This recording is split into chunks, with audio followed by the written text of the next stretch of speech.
하나님의 은혜와 평강이 오늘도 주의 존전 앞에 나와서 예배드리는 주의 성도들 위에, 또 가정 위에, 자녀들의 앞날 위에, 또 비대면으로 예배드리는 모든 성도들 위에 임하기를 예수 이름으로 축원을 드립니다.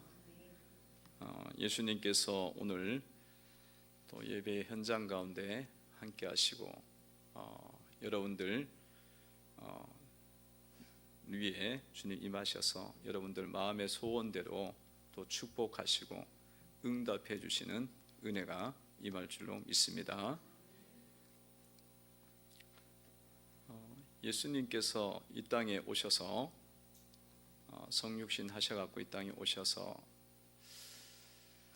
복음을 전하시고, 또 오늘 또 한 마을에 들어가셔서 이렇게 주님이 그곳에서 복음을 전하는 것을 볼 수가 있습니다.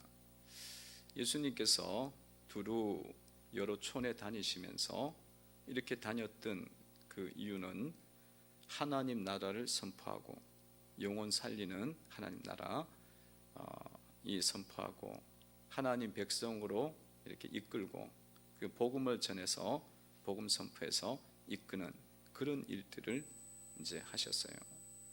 오늘 또 예수님이 이제 한 마을에 들어갔던 것은 이 마을 저 마을 다니면서 이제 하나님 나라를 선포하는 거예요. 복음을 전하기 위해서 이제 들어간 것입니다. 이 마을에 이제 한 마을에 이제 오늘 들어가셨다, 그렇게 이제 말씀하는데, 그 마을에 들어갔을 때 그때 한 일이 일어납니다. 그게 뭐냐면 마르다가 예수님을 이제 영접합니다. 자기 집으로 영접합니다. 그 38절에 보면 그들이 길 갈 때 예수께서 한 마을에 들어가심에 마르다라 이름하는 한 자가 자기 집으로 영접하더라. 예수님이 이제 그곳에 딱 오니까 마르다가 그 사실을 빨리 알고서는 예수님을 빨리 자기 집으로 영접을 했다는 겁니다. 자기 집으로. 사실은 이 마르다가 예수님을 자기 집으로 영접하는 것은 여간 부담스러운 일이 아닙니다. 어때요? 예수님을 자기 집으로 영접했다라는 것, 갑작스러운 그런 방문이기도 하고, 그리고 예수님이 혼자만 다니시냐 이거예요. 예수님이 지금 다닐 때 예수님의 종들 12제자들 사도들을 12명을 데리고 다녔어요. 그러면 벌써 12명 이상이 지금 그 집에 들어가야 되는 거예요.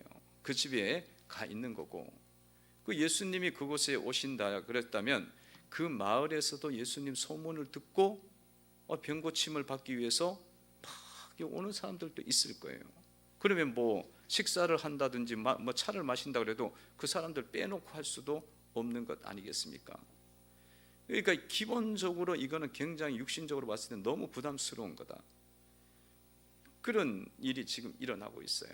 그것도 또 지금 시대적으로 봤을 때는 이게 뭐 마켓이 옆에 있는 것도 아니고, 또 식당이 뭐 대형 식당이 있는 것도 아니잖아요. 뭐 정 안 되면은 그냥 빨리 전화해갖고 식당을 딱 예약을 하는 거예요. 갑니다. 15명 예약 그렇게 해서 하든지, 아니면 짜장면을 배달시켜갖고 그냥 짜장면을 시켜 먹든지 뭐 이렇게 하면 되는데, 그런 시대도 아니고 모든 게 다 손수성기가 되는 거죠. 그런 일이 있는데 이 마르다가 어쩌다가 이렇게 예수님을 자기 집으로 갑작스럽게 영접을 했느냐 이거예요. 아마 상당히 후회가 좀 될 수도 있었을 겁니다. 그 마르다가 이런 것들에 대해서 많은 생각이 있었음에도 불구하고 예수님을 자기 집으로 영접했던 것은 왜 그렇겠어요? 예수님을 자기 집으로 영접하는 것이 얼마나 귀한지를 알고 있는 거죠. 자기의 어떤 수고와 이런 부담들보다 그거는 비교할 수 없을 정도의 그런 은혜가 그 속에 있는 거고, 그 의미를, 예수님을 자기 집으로 영접하는 것의 의미를 이 사람이 알고 있는 거죠. 그러니까 영접을 하지 않았겠습니까? 여러분, 예수님을 자기 집으로 영접할 때는 정말 귀한 일이 일어나는 겁니다. 예수님께서 그 가정 속에 꼭 필요한 말씀을 주십니다. 꼭 필요한 내가 들어야 될 말씀을 주셔갖고 내 영혼이 살도록 하는 거예요. 예수님이 그 가정에 딱 들어오시면은 빛이 들어오는 거예요. 생명의 빛이 들어오잖아요. 세상에 빛이 들어옵니다. 그러면 거기에 있는 어둠들이 다 물러가고 치유가 되고 치유되는 은혜들이 임합니다. 그 예수님이 그곳에 들어오면은 마르다의 소원도 들어주셔요. 그러니까 너무 이 마르다는 그 믿음 때문에 그 귀함을 알고 있기 때문에 예수님을 자기 집으로 영접을 한 거예요. 여러분 집에 예수님을 영접하시기 바랍니다. 자기 집으로 예수님을 영접하더라. 자기 집으로, 남의 집이 아니고 자기 집으로 예수님을 영접하더라. 앞다퉈서 사실은 영접해야 되는데 마르다가 첫 스타트를 끄는 거예요. 첫 스타트를. 여러분 가정 속에 이 코로나가 있지만 예수님을 자기 집으로 영접하시기 바랍니다. 그 두레교회를 세우고 개척하고 세웠던 김진호 목사님이 계셔요. 지금 연세가 거의 80세가 돼 가시는데 지금 두레 수도원 운영하시는 것 같은데요. 그분의 간증에 그런 이야기가 있어요. 자기 가족사를 이야기하는데 이분이 이제 이 부모님이 이제 일본에 일하러 이제 가셨어요. 그래갖고 그곳에서 잠깐 어렸을 때 자라납니다. 자라나는데 그러다 보니까 이제 형들이 있고 자기는 어린 한 5살 때고 형이 이제 초등학교 들어갔을 때인데 그 형이 이제 그곳에 가서 초등학교를 이제 다니게 됩니다. 다니면서 그 이지매를 당해요. 이지매. 그러니까 우리나라 말로 이야기하면 왕따입니다. 왕따를 당해요. 그래서 왕따를 당하면서 그곳에서 굉장히 많은 고생을 하게 돼요. 그런데 그때 당시에는 그게 뭔지도 잘 모르고 이제 지내왔는데 한국에 떡 들어와갖고 군대를 이제 다녀오더니만 형이 살짝 정신이 나가버렸어요. 정신불면증. 그래갖고 집안이 이 한 아들을 그 형을 섬기느라고 너무 가난한데 아버지는 이미 돌아가셨고 가난한데 그걸 섬기려니까 너무 힘들더라는 거예요.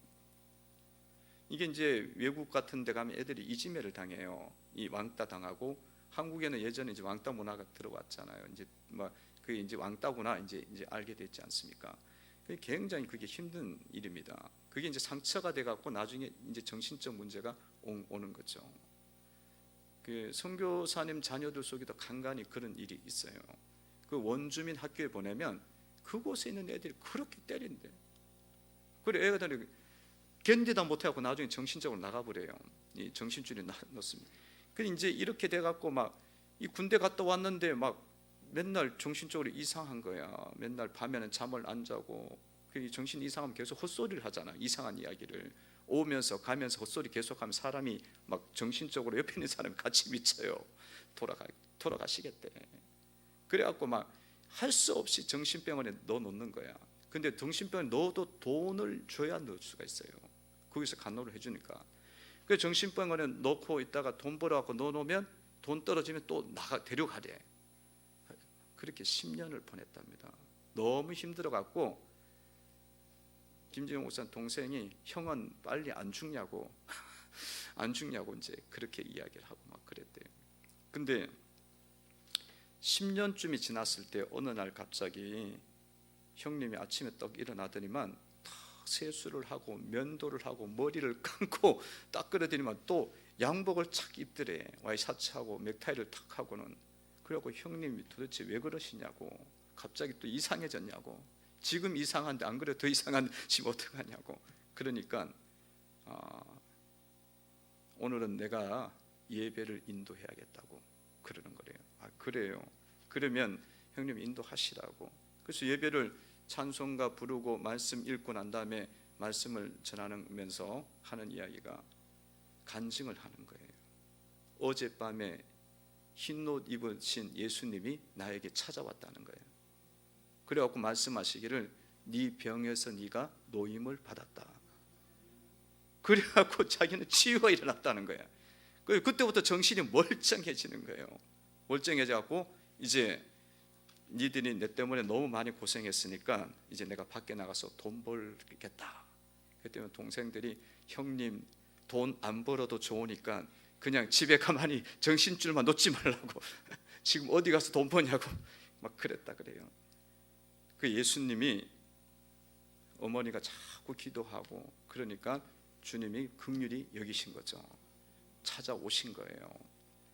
여러분, 예수님이 찾아오시면은 은혜의 빛이 비칩니다. 생명의 빛이 비치는 거예요. 이렇게 또라이도 돌아와요.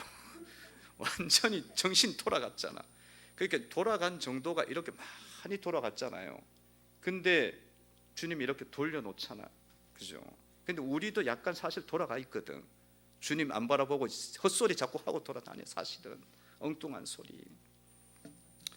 근데 예수님이 오시면 이런 은혜의 빛을 비춰주시고 우리를 영육을 치유해 주시고 회복시켜 주시는 은혜가 임하는 겁니다. 그러니까 이 마르다는 이걸 아는 거야.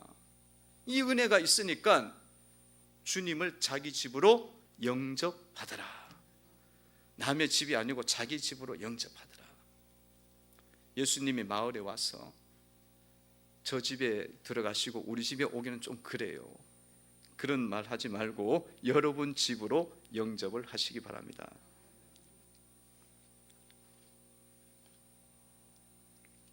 따라해 보시기 바랍니다. 예수님을 여러분의 집에 모시라. 예수님을 여러분 집에 모시라. 예수님을 자기의 집에 모시라. 예수님을 주인으로 모시라. 예수님을 마르다가 그래서 자기 집으로 영접한 거예요. 영접했어요. 얼마나 큰 은혜가 있는지 몰라요. 예수님은 이 땅에 오셔갖고 우리의 영혼을 천국으로 데리고 가시는 분입니다. 우리의 영혼이 사망에 처해져 있지만 우리가 영혼이 은총 입어 중한 죄짐 벗게 하셔서 영생 얻도록 만드시는 분입니다. 예수님은 우리의 영혼도 치유하지만 생명 주시지만 우리의 삶도 치유를 해 주십니다. 회복시켜 주시는 거예요. 그래갖고 우리가 이 자리에 와 있으면 사실은 주님이 회복을 주셔요. 세상의 근심과 염려와 이런 것들 찌들려 있는데 주님이 빛을 생명의 빛을 비춰주시잖아요. 그러면 그 생명의 빛에 갖고 내 마음이 밝아져요. 내 마음이 긍정적이 되어져. 내 마음이 부정에서 긍정으로, 내 마음이 어둠에서 밝음으로, 내 마음이 염려에서 기쁨으로 주님의 빛으로 막 이렇게 마귀를 쫓아내거든요. 그 은혜가 지금 있는 줄로 믿습니다. 그 자기 집으로 모셔야지. 자기 집으로 영접해야죠. 그래서 마르다가 예수님을 모셔갖고 이제 막 식사 준비에 막 너무너무 막 바쁘잖아. 10명 그릇이 모자랄 거 아니야. 숟가락도 모자라고 가난한데 그러니까 막 열심히 준비하고 있는데 하나의 어떤 또 일이 있었어요. 그때 그게 뭐냐면 자기 여동생 마리아는 예수님 발치에 앉아갖고 말씀을 듣고 있네. 그 39절입니다. 참 이게 그림이 그려집니까 여러분? 너무 대조야. 39절 한번 읽어봅시다. 읽습니다. 시작. 그에게 마리아는 동생이 있어 주의 발치에 앉아서 그의 말씀을 듣더니 마르다는 지금 언니가 돼갖고 막 뛰어다니고 있는데 이 마리아는 예수님 발치에 앉아갖고는 그냥 공주같이 앉아갖고 말씀만 듣고 있네. 마르다는 완전히 시녀같이 쫓아다니고 있고 그 그림이 그려지죠. 마리아는 그 밑에 예수님 밑에 앉아갖고는 평안해. 아무런 요동도 없어. 말씀을 듣고 앉아 있어요. 여러분, 이 마리아가 하는 행동이 과연 옳은 것일까요? 어떤 것일까요? 예수님께서는 이 마리아가 이렇게 하고 있는 것에 대해서 아무 말씀을 안 하셔요. 문제가 있다라고도 이야기를 안 하시고 그냥 마리아에게, 발치에 앉아있는 마리아에게 말씀은 계속 전하고 있습니다. 그러면 지금 마리아의 행동에 대해서 주님께서 어떻게 생각하는 거예요? 긍정하고 있는 거죠. 인정하고 있는 겁니다. 그 마르다가 봤을 때는 너무 안 맞지만 마리아의 이 모습을 통해서 예수님께서 지금 뭔가를 우리에게 가르쳐 주고 있는 거예요. 예수님을 자기 집으로 모신다는 것은 주의 말씀을 받아들이는 거라는 거예요.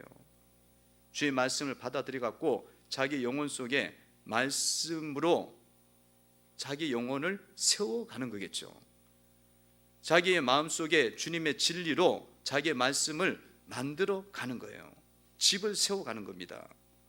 여러분, 예수님을 여러분 가정에 모시고 싶으면 주님의 말씀을 여러분들이 들으셔야 된다는 거예요.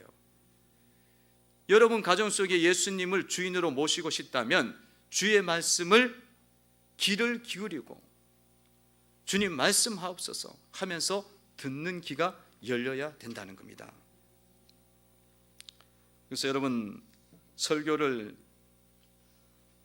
잘 듣는 것도 주님을 영접하는 거예요. 설교를 잘 듣고 이 하나님 말씀을 여러분들 받아들이고 그 말씀을 여러분 가정에 그 말씀이 잘 다스림을 받도록 해 나가는 거예요. 일주일에 말씀이 딱 전해졌다. 그러면 내가 그걸 귀로만 듣고 그냥 끝내는 것이 아니라 우리의 가정 속에서 이 말씀이 그대로 이루어지도록 계속 적용을 해보는 거예요. 그 적용을 할 때에 주님을 우리가 영접하는 거예요. 주님 영접하는 거예요. 설교는요, 주님께서 주의 종을 통해서 하나님이 말씀하시는 거예요. 말씀하시는 거예요. 여러분 가정 속에 말씀을 받아들이고 그 말씀 안에 거하고 말씀 안에 여러분들이 젖어드는 그런 가정, 말씀으로 여러분의 가정을 토대를 세워가는 거죠. 그 기초를 만들어가는 거예요. 그 세워가는 가정이 되기를 바랍니다. 여러분 가정 속에 뭘 인테리어를 하고 뭘 이걸 만들어야 되고 이거를 막 청소를 해야 되고 물론 그거 필요해요. 그것보다 더 중요한 게 뭐냐면 우리의 가정이 말씀에 입각해갖고 삶을 계획하고 삶을 또 생활하는 거예요. 그리고 내 자녀도 그 말씀에 입각해갖고 살아가도록 만드는 거예요. 그러면 예수 그리스도가 여러분 가정 속에 임하는 것이고요, 역사가 일어나게 됩니다. 여러분 부모들은 자녀들에게 영적 지도를 잘 하셔야 돼요. 그래서 가정 속에서 영적인 지도를 해야 돼요. 영적 교육을 해야 됩니다. 신앙적 교육을. 세상 교육을 여러분들이 먼저 생각하기 전에 신앙적 교육, 영적 지도를 하셔야 됩니다. 세상 교육은 우리에게 구원을 줄 수 없습니다. 세상의 지식은 우리에게 제사함을 줄 수 없습니다. 그 세상 교육은 그래봤자 세상에서만 써먹는 거야. 그거 가지고는 뭐 반의 반도 한 것도 아니야. 왜냐하면 우리 인생 자체에 다 이렇게 사라지는 것에 집중하게 만드는 거거든요. 그럼 영적 교육을 해야 되는 거예요. 영적 교육을 해야만 이 자녀들이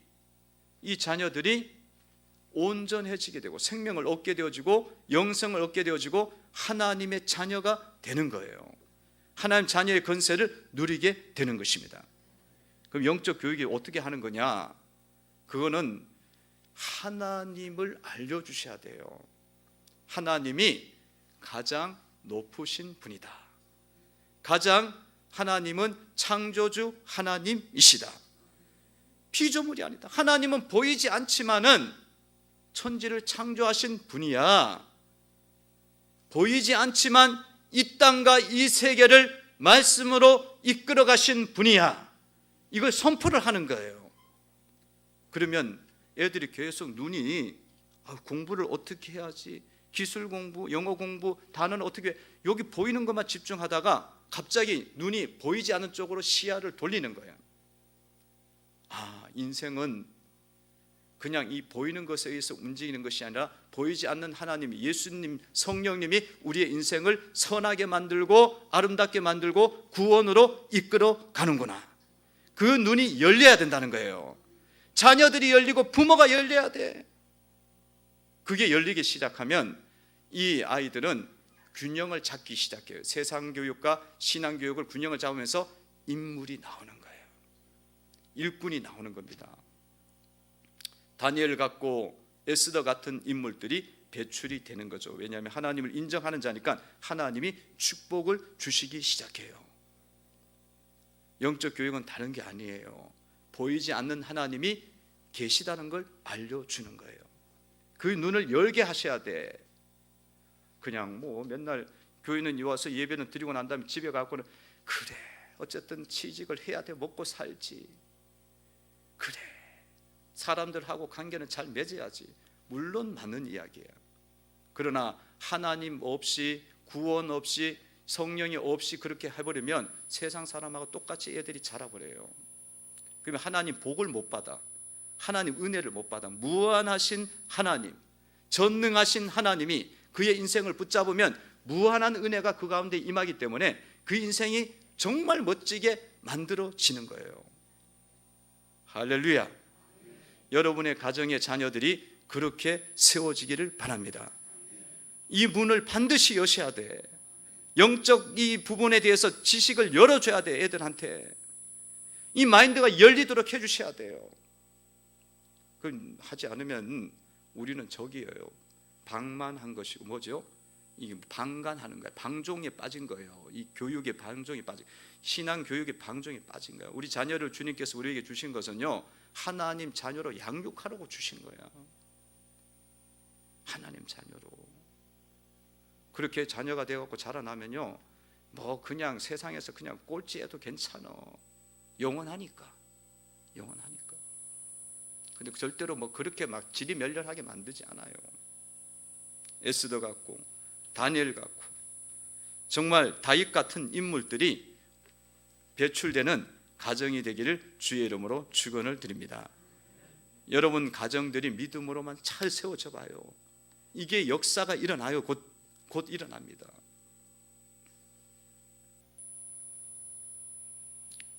감리교를 시작하게 했던 그 감리교단 있잖아요. 우린 장로교단이 감리교단이 있는데 그 분이 요한 웨슬레가 있어요. 웨슬레라고 아는지 모르겠네요. 요한 웨슬레가 있는데 이분의 어머니가 수산나야. 수산나 백합 수산나 이름이. 근데 이 집의 자녀가 목사 집안이었어요. 이 집의 자녀가 19명이 태어나요. 많이 태어났죠. 그 시대는 25명도 놓더라고. 역사를 보니까. 근데 반은 또 죽어요. 전염병 때문에 예방주사가 없잖아요. 그래갖고 막 죽어, 반 죽고 10명이 이제 자라나는데 그 중에 자라난 사람이 요한 웨슬레, 감리교 장시했고 시작한 교단 만들었던 사람이고, 또 찰스 웨슬레는 찬송가를 수백 곡 지어서 은혜를 끼쳤던 사람들이 나와요. 근데 이 감리교단은요, 이 교리가 사실 다른 건 아니에요. 교리가 다르고 진리가 다른 건 아니고 복음 전파하는데 방법을 만들었어요. 이 좋은 방법, 그게 뭐냐면 우리로 이야기하면 구역을 만든 거예요. 순을, 소그룹 운동을.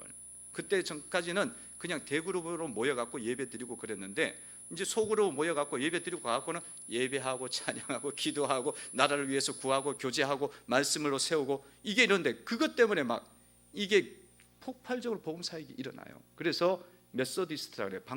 다른 방법이 있었다 그래갖고 그 감리교단이 있거든요. 하여튼 근데 이제 웨슬레가 나왔는데 수산나가 어떻게 교육을 했냐면 이런 부분에 대해서 정확하게 해요. 10명이 이 자녀를 그 어릴 때 계속 교육시키는데 순종에 대한 교육을 정확하게 시켜요.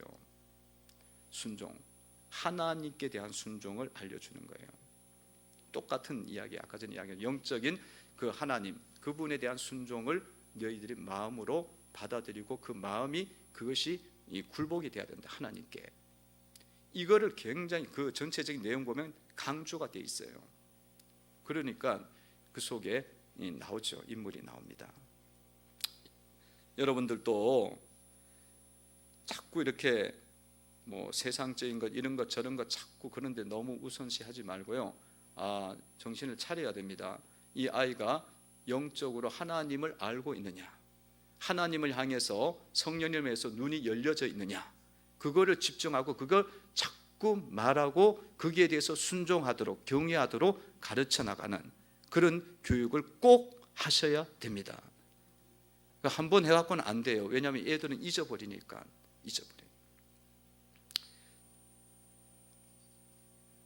그래갖고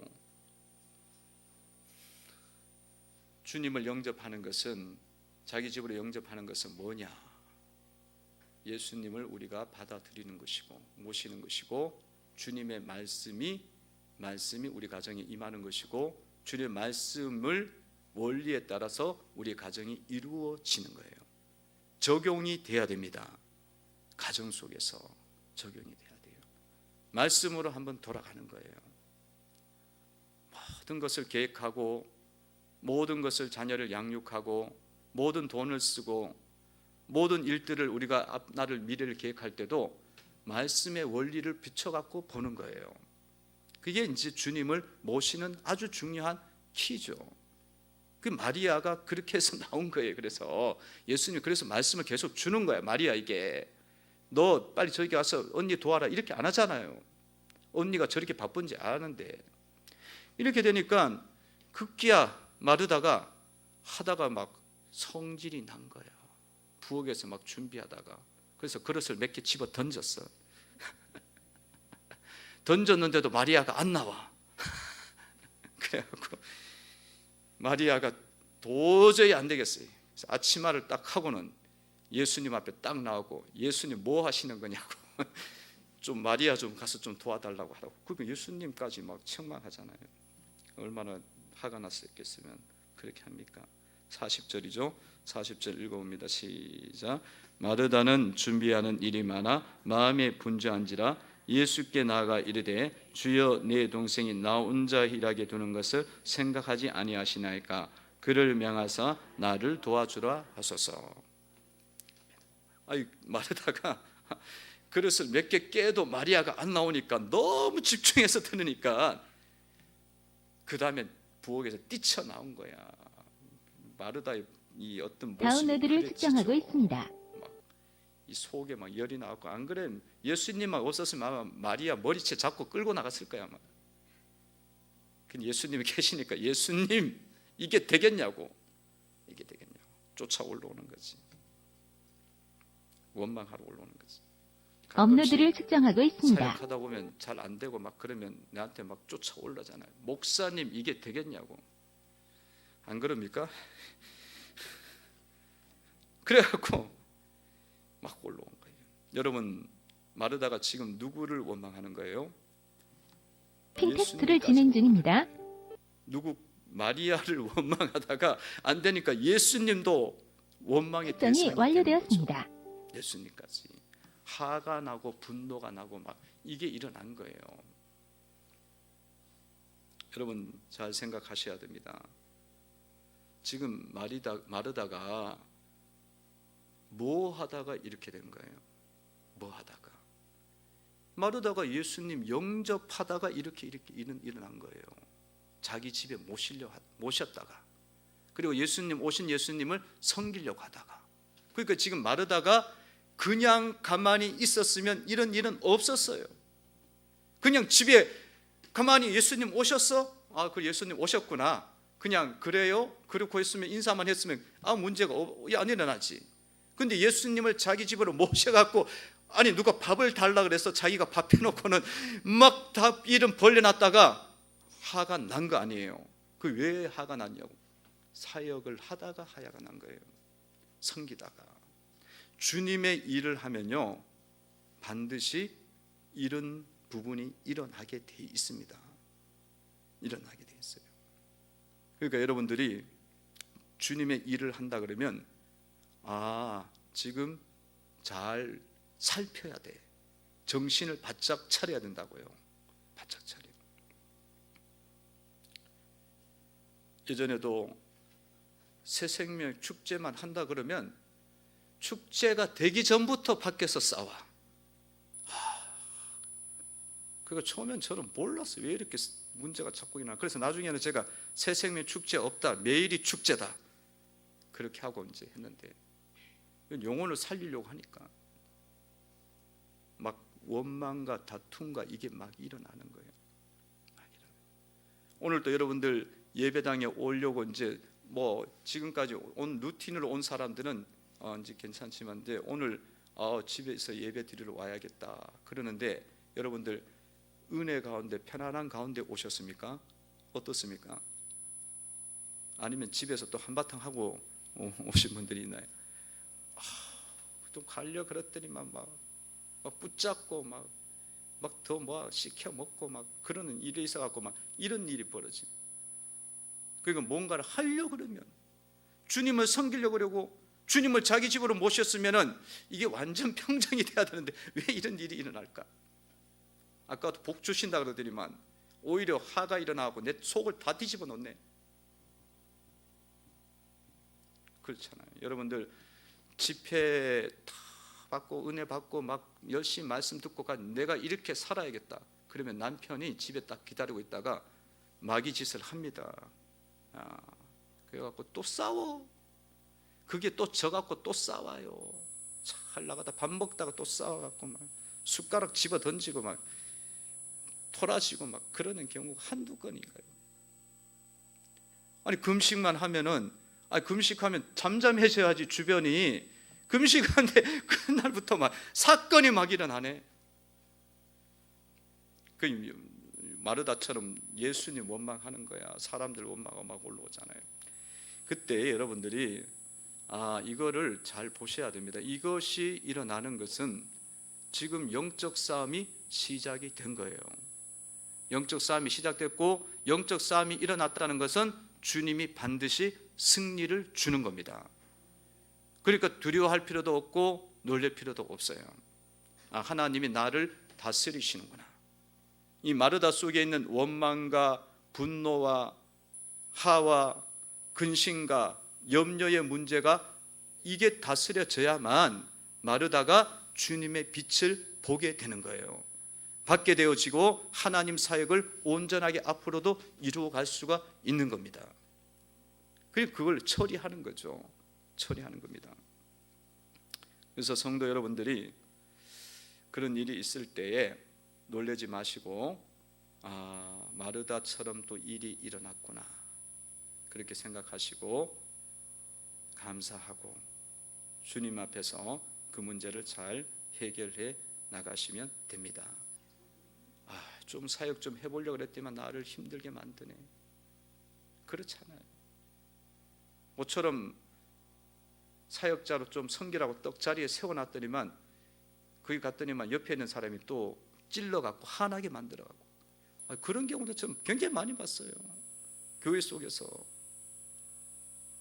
그래갖고 못하겠다. 그냥 놔뒀으면 차라리 안 싸웠어. 근데 괜히 세워놨다. 이 개척교회 해나가면서 자은교회 해나갈 때는 너무 다스리는 게 적으니까, 아직 말씀이 안 젖어 있으니까 초신자들이니까 막 일어나는 거예요.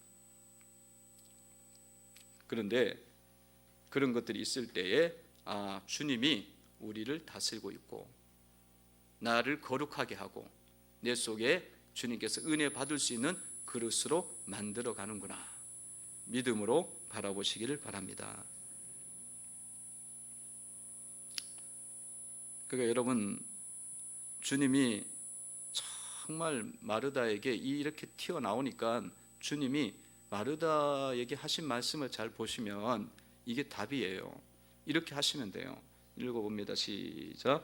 41절 시작. 주께서 대답하여 이르시되 마르다야 마르다야 내가 많은 일로 염려하고 근심하나 몇 가지만 하든지 혹은 한 가지만이라도 족하니라. 마리아는 이 좋은 편을 택하였으니 빼앗기지 아니하리라 하시니라. 아멘. 주님께서 마르다야 마르다야 그러면서 마르다를 지금 두 번이나 이름을 불러요. 두 번이나 이름을 부른다는 것은 예수님이 너무 마르다를 사랑한다는 거예요. 네 마음도 알고 네 생각도 알고 너의 그 섬김을 내가 알고 있다. 주님은 마르다를 사랑하고 주님은 하나님의 백성을 사랑하십니다. 여러분들을 주님은 사랑하십니다. 그러니까 요한복음 12장인가 보면 마르다가 이 집에 예수님이 가시잖아요. 또 나사로가 죽어갖고 오빠가 그때 보면 예수님이 마르다를 사랑한다고 이야기해요. 그게 너무 사랑하시는 거예요. 그래서 주님은 기본적으로 우리에 대한 개념이 뭐냐면 사랑으로 바라보십니다. 사랑의 주님이지.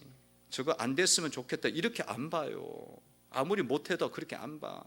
막 이렇게 막 날뛰어도 원망해도 그렇게 보지 않아요. 주님은 긍휼의 주님이고 사랑의 주님이죠. 그리고 이렇게 두 번을 부른 것은 정말 네가 꼭 알아야 될 게 있다 그거예요. 이 주님께서 지금 마리아에 대한 이야기를 하질 않아요. 마르다의 문제만 보게 하십니다. 너 자신을 보고 해결해라 이거예요. 그래야만 남들도 살릴 수가 있고 마리아도 영적으로 열리게 된다는 거죠. 그리고 너도 은혜를 받을 수가 있다는 겁니다. 여기에서 그냥 예수님이 그냥 그래 네 말이 맞네 마리아 들어가서 도와주라고 이렇게 막 이야기하면은 이게 마르다에게 딱 말려드는 거야. 말려드는 거예요. 우리는 세상 부모니까 여기 상당히 많이 말려듭니다. 우리 집에서도 애들이 둘이가 이렇게 말해갖고 다투면요 그래? 참소를 하잖아. 고소를 고발을 하잖아. 형이 이렇게 했다고 동생이 이렇게 했다고. 그래? 그러면 용돈을 줄여야지. 그러잖아요. 이 고소하는 이 애를 다뤄야 되거든. 왜 남의 이야기를 자꾸 와서 자꾸 해. 사실은 그런 거잖아요. 근데 우리 말려들어요. 근데 이게 헷갈리는 거야. 우리 주님의 방법을 따라가야겠죠. 내 자신을 봐야 되고 자신을 보면서 살필 때에 그것이 바로 이 문제를 해결할 수 있는 방법입니다. 그러니까 성도 여러분들이 남편하고 아내하고 주님의 일을 해. 집에서도 가정으로 말씀으로 세워가고 싶어. 그러면서도 우리가 뭘 이야기해요? 남편 원망해요. 아내는 남편 원망. 남편이 이렇게 해줬으면 좋겠는데 왜 그거 안 되냐고. 남편은 아내 또 원망해. 왜 그게 아내는 조금 이런 부분에서 좀 해주면 좋겠는데 안 해주고 원망해. 청소 좀 해주면 좋겠고 뭐 설거지 좀 해주면 좋겠고 집에 와서 좀 뭔가를 좀 좋은 것 좀 사줬으면 좋겠고 원망해. 그러면서 이제 가정이 운영이 돼 말씀대로 살아가기를 원하죠. 그렇게 남만 보는 거야. 자기는 안 보고 자기 속에 있는 원망과 분노를 안 보는 거야. 그거 다스려야 돼요. 그거를 해결해야만 상대방이 열리는 겁니다. 깨달아져요. 예수를 믿는 사람들은요 그렇게 가셔야 되는 거예요. 직장에도 생활하면 직장 상사가 맨날 일만 많이 시키고 공로는 자기가 다 빼앗고 좋은 말도 안 하고 그 직장 상사 계속 원망하며 다니는 거지. 예수를 믿으면서 나는 너무너무 어려운 거야. 나는 괜찮은 거야. 혹은 또 밑에 부하 직원들이 있으면은 저것은 게으르고 나태하고 우리 때는 안 그랬다고 하면서 그것만 또 원망. 그러면서 막 우리가 속상해하면서 직장 생활하잖아. 속상해하면서 동료도 보면은 동료들 보면서 또 그렇게 하잖아요. 그렇게 해갖고는요 그거는 세상 사람들이 하는 방법이기 때문에 아무것도 안 돼요. 아무것도 안 돼. 그리고 맨날 교회 와서 기도하는 게 뭐야? 직장 상사 좀 정신 좀 차리게 주님 사고 좀 한번 나게 해주십시오. 그래서 막 저주를 막 뿌리면서 막 기도하잖아. 그러다가 또 성령이 바꿔주면 어때요? 성령께서 직장 상사를 축복하고도 또 만들어. 기도는 성령이 또 바꿔가거든. 근데 그게 답이기 때문에 주님이 그렇게 하시거든요. 그래서 성도 여러분들이 원망과 분노와 다툼은 모든 관계 속에서 다 나오는 거예요. 우리 속에 이게 다 있기 때문에, 마르다가 있기 때문에 다 있어요. 그러니까 여러분들이 이 일을 할 때마다 주님 말씀을, 이 41절이죠, 2절을 잘 붙잡으셔야 돼요. 자신을 보라는 거예요. 자신을 보시고 그렇게 가시면 여러분들은 세상에 빛이 되는 성도가 되는 줄로 믿습니다.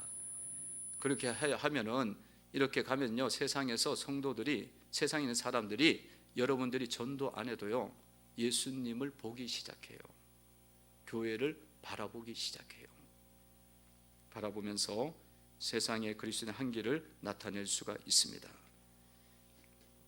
이렇게 여러분들이 가정을 운영해 나가면 여러분 가정 속에 하나님의 사람들이 일어나기 시작합니다. 여러분 자녀들이요, 믿음의 사람, 하나님의 자녀들로 세워지고, 이 민족의 교회와 사회와 정치와 경제와 문화 여러 분야 속에서 하나님의 사람들이 나타나기 시작합니다. 그렇게 일어나도록 우리가 기도해야 되는 줄로 믿습니다. 껍데기만, 지금 우리나라는 지금 사실은 안타깝게도 이게 초반에는 너무 잘 왔어요. 우리 한국의 기독교가 100년 만에 이렇게 부흥한 건 초기에 너무 부인이 많았고 헌신이 많았고 십자가 지는 게 많았어. 근데 이게 막 갑자기 부흥하면서 물량주의에 빠져버린 거예요. 껍데기만 자꾸 막 커지는 거예요. 그러니까 이 믿음의 자녀들이 집안 안에서 안 나오는 거야, 사람들이. 근데 우리가 이렇게 본질적인 부분, 우리의 마음과 심령을 잘 말씀 안에서 세워가게 될 때에 안 될 것 같은데 그 속에 하나님의 구원의 역사, 전도의 역사가 일어나게 됩니다. 하나님의 일꾼들이 나오게 되는 줄로 믿습니다. 이 부분을 놓치지 마시고 잘 이루어 가시는 온 교우들 되기를 주의 이름으로 축원을 드립니다. 기도드리겠습니다.